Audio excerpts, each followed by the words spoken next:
Bueno, un cordial saludo para todos los participantes. Tengo el mayor gusto en presentar la historia de la provincia del Quindío, siglo XIX. Yo soy magíster en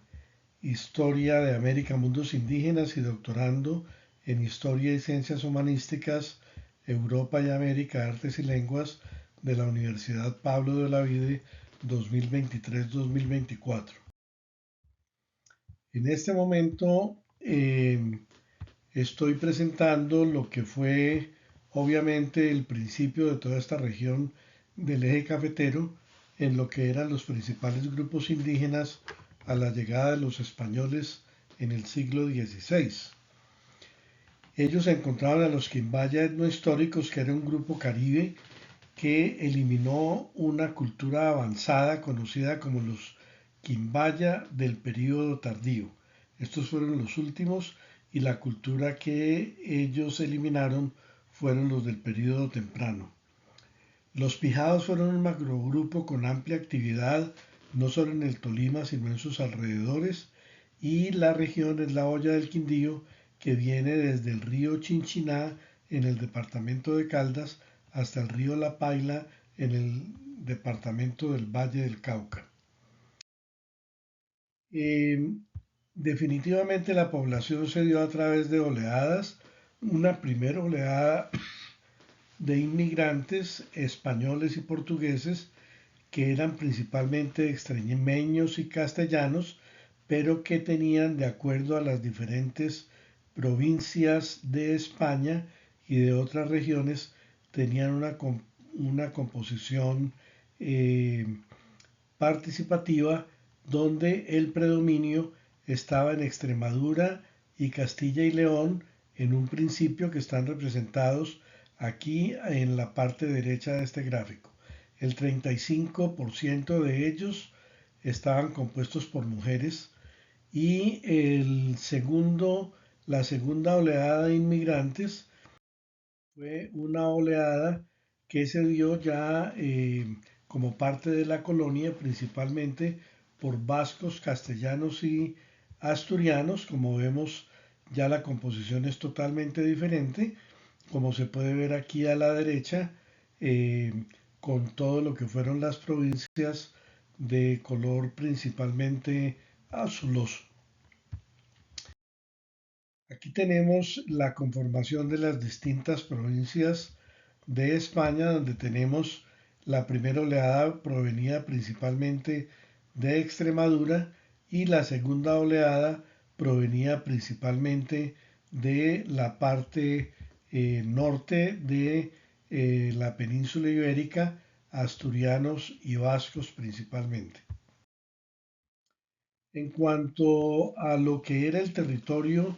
en América del Sur, conformado por el Estado Soberano del Cauca, este Estado Soberano del Cauca, como pueden apreciar acá, constituía más del 50% del territorio nacional, cuando apenas eran 8 entes administrativos que conformaban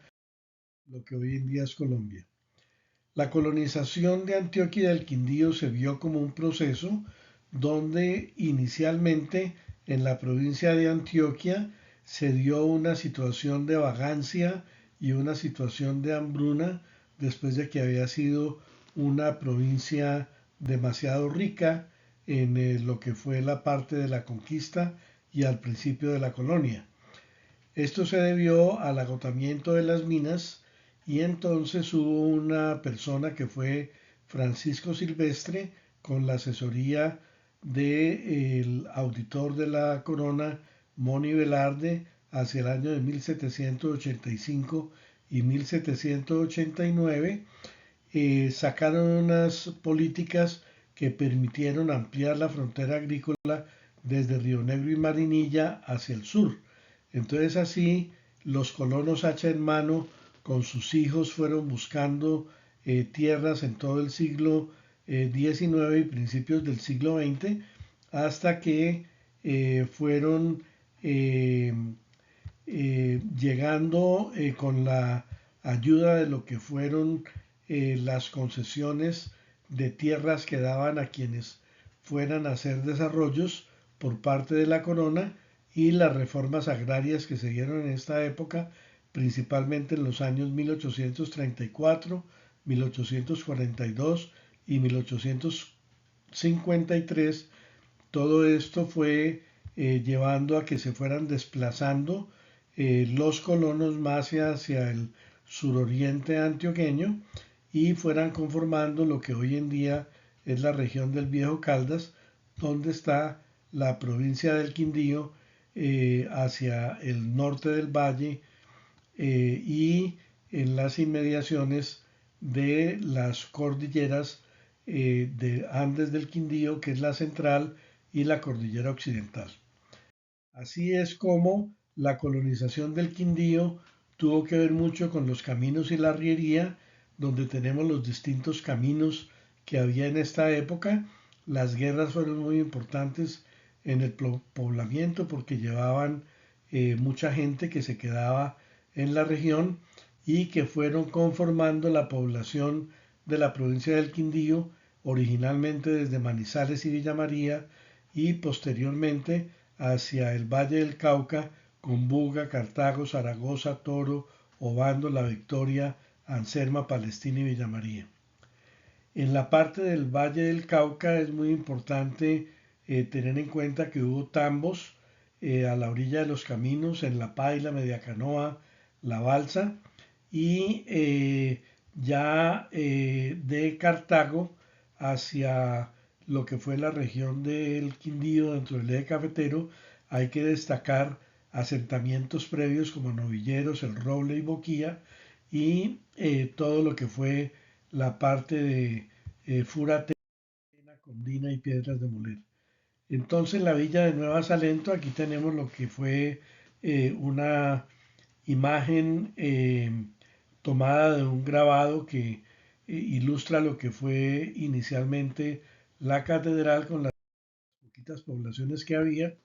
y en el censo de Boquía de 1864, que fue previo a la fundación de Salento como entidad autónoma dependiente del distrito de Cartago, eh,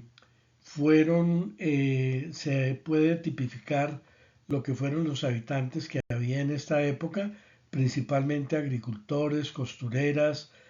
personas dedicadas a la administración doméstica y muy pocos profesionales. Posteriormente,